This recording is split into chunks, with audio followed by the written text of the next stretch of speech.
हमको पंकज त्रिपाठी मिले थे, पॉडकास्ट कर रहे थे हम, तो वो हमसे कहे कि जब पहली बार दिल्ली आया उस लड़की सुट्टा पी रही थी, मैं सकपका गया, मैं कह रहा हूँ ये सुट्टा पी रही है, कह रहे मुझे अभी तो गलत है।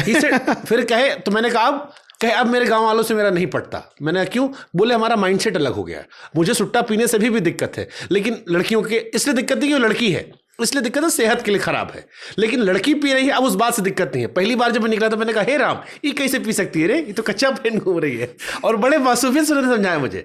तो ये मुझे रियलाइज हुआ कि एजुकेशन या बेहतर कल्चर से चीज़ें बेहतर हो सकती है, लेकिन फिर वही हरात भी कहाँ निकलेगा। देखिए चाइना जो है ना स्किल पे बहुत आगे वर्क करने के, आपको यहाँ पे ऐसा दुनिया कोई घर है जहाँ चाइनीज सामान नहीं है? नहीं, हो ही नहीं सकता वहाँ पे। अब चाइना का हर चीज़ है, तो वहाँ तक सोच रहा है चाइना। तो प्रोडक्शन चीज़ें करिए जो जहाँ जो चीज़ें हैं। अब आप एक सिंपल सा चीज़ बताते हैं, चाइना वाले जो हैं सब बहुत सारी चीज़ का मतलब डंप, जैसे चाइना ने इस पे टेरिफ लगाया, अमेरिका ने चाइना पे टेरिफ लगाया, उसको कोई टेंशन नहीं, वो अफ्रीका में ले जाकर पलट देगा यहाँ पे। लेकिन एक छोटा बिजनेसमैन कहता है कि हमारे पास मार्केट कहाँ है, आपके बगल में नेपाल है, भर दीजिए। बगल में ही तो नेपाल है, यहाँ पे भर सकते हैं, भूटान है, बांग्लादेश है, नहीं भर पा रहे हैं हम लोग। ये एक बड़ी समस्या है, हमारा सबसे लड़ाई भी चल रहा है आजकल।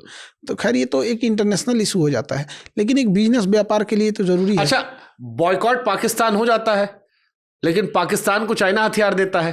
पाकिस्तान में ये भी खबर आई थी कि वहां अंदर चाइना बैठ के मॉनिटरिंग कर रहा था ऑपरेशन सिंदूर के दौरान। हमारे देश में हम चाइना के लिए गुस्सा क्यों नहीं दिखाते? हमारे देश में राजनीति और धर्म ज्यादा हावी है, लोग भी तो नहीं दिखाते। जैसे हम ही लोग थे, पाकिस्तान में खूब गिरी आए तो पानी